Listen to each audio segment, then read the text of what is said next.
आपको अम्बेडकरवाद की परिभाषा बताऊंगी। अम्बेडकरवाद, पहला अम्बेडकरवाद, दूसरा अम्बेडकरवाद। जैसे ब्रांड नहीं होता, एक असली ब्रांड, एक नकली ब्रांड। पहला अम्बेडकरवाद जो मैं सोचती हूँ पहले अम्बेडकरवाद के बारे में, क्या आप भी वही सोचते हैं? और अगर सोचते हैं तो बताइएगा जरूर कमेंट में। पहला अम्बेडकरवाद, बाबा साहब की जीवन गाथा को पढ़ो। उसमें ये देखो कि बाबा साहब ने क्या क्या संघर्ष करे हैं, किन किन कठिनाइयों से उन्होंने अपनी शिक्षा दीक्षा ग्रहण करी और फिर देश की उन्नति में किस तरह उन्होंने अपना योगदान दिया। मतलब एक प्रेरित अम्बेडकरवाद जो इंसान को प्रेरित करता है संघर्ष करने के लिए, पढ़ने के लिए, लिखने के लिए। फिर वो अम्बेडकरवादी क्या सोचता है? यही कि बाबा साहब इतने कष्टों से पढ़े लिखे और बाबा साहब ने इतनी डिग्रियां ग्रहण कर ली, विदेश गए पढ़ने, एक गरीब परिवार के बच्चे, तो कम से कम हम अपने स्कूली शिक्षा तो पूरी कर सकते हैं, एक अच्छी जॉब तो कर सकते हैं। और अगर जॉब भी नहीं है तो कोई बात नहीं, हम अच्छे से निर्भीक होकर स्वाभिमानी जीवन जी सकते हैं। और बाबा साहब ने तो देश के लिए इतना बड़ा योगदान कर दिया, आज भारतीय संविधान के निर्माता बाबा साहब बन गए हैं। कम से कम हम इतना तो कर सकते हैं देश के लिए, अपनी नौकरी में रहते हुए या नौकरी से बाहर रहते हुए हम इतना तो कर सकते हैं कि ये जो देश है और ये जो देश की जनता है, इसका कुछ तो भला करें। कम से कम उनकी अच्छाइयों को तो हम ग्रहण कर सकते हैं। पहला अम्बेडकरवाद जो ये सोचता है कि संघर्ष क्या है, संघर्ष कैसे करा जाता है, संघर्ष करके कैसे उठा जाता है, इस देश के लिए कैसे कैसे कदम कदम पे योगदान कर सकते हैं हम देश की उन्नति में। पहला अम्बेडकरवाद ये है। और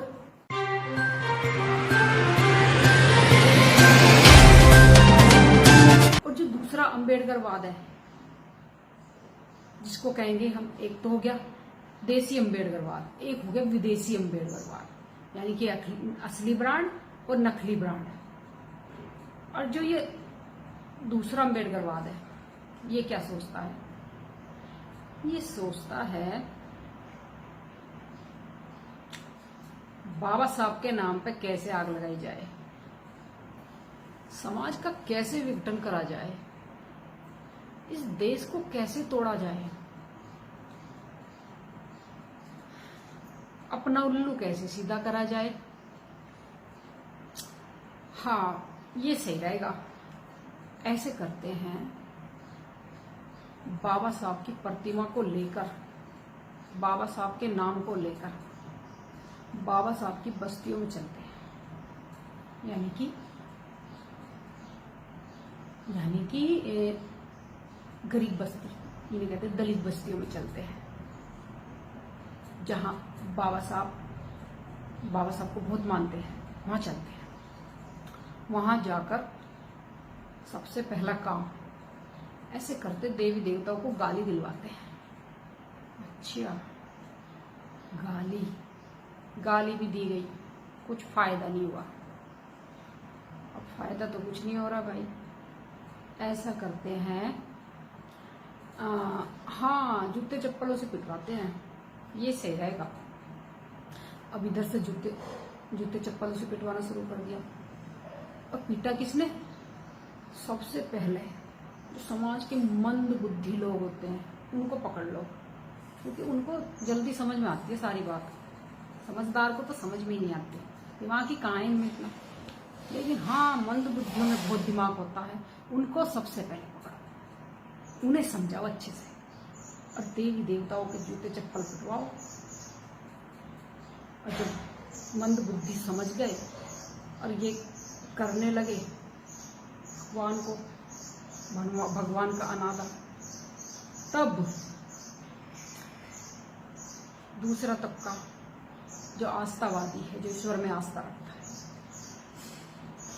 उसको गुस्सा तो आना स्वाभाविक है। भाई आ बैल मुझे मार वाला कोई हिसाब करेगा तो क्या बैल को ऐसे छोड़ दिया जाएगा? बैल के साथ कुछ ना कुछ तो होगा। फिर इधर से उधर से प्रतिक्रिया शुरू,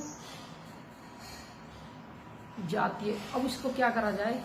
अब ये जो प्रतिक्रिया है, आपस में जो टकराव है, इसको जातीय संघर्ष का रूप दिया जाए। क्या हुआ? जातीय संघर्ष। एक जाति ने दूसरी जाति को मारा, यानी कि अब जातियों से भी ऊपर उठ जाना चाहिए। अब कहो सवर्णों ने दलितों को मारा, बेचारे दलित, अब इनके घर जाओ, मरहम लगाओ। ये है नकली अम्बेडकरवाद, नकली ब्रांड, नकली चीज खा के जो साइड इफेक्ट होते हैं ना, जो नुकसान होता है। तो नकली अम्बेडकरवाद को अपना के ये जो समाज को जो नुकसान हो रहा है ना, ये बहुत ही ज्यादा खतरनाक है। अब कोई तो ऐसा होगा ना जो नकली और असली की पहचान करे। अगर नहीं है कोई भी समाज में ऐसा नकली और असली की पहचान करने वाला, तो समाज को अपने आप इस तरह का बनना पड़ेगा कि वो खुद ही नकली असली की पहचान कर ले। तो ये था नकली असली अम्बेडकरवाद। बस, और आगे आपको समझना है। मैंने तो छोटा सा आपको एक नमूना दिया है, हालांकि बहुत कुछ है बताने के लिए, लेकिन मैं आज इसी तरह बताना चाह रही थी आपको। इसी के साथ मैं अपनी बात समाप्त करती हूँ। जय हिंद, जय भारत। अगर आपने हमारे चैनल को सब्सक्राइब नहीं किया है तो सब्सक्राइब कीजिए, लाइक कीजिए, शेयर कीजिए और हाँ, बेल आइकन को दबाना ना भूलें ताकि बाकी अपडेट्स आपको सबसे पहले मिलती रहें। नमस्कार।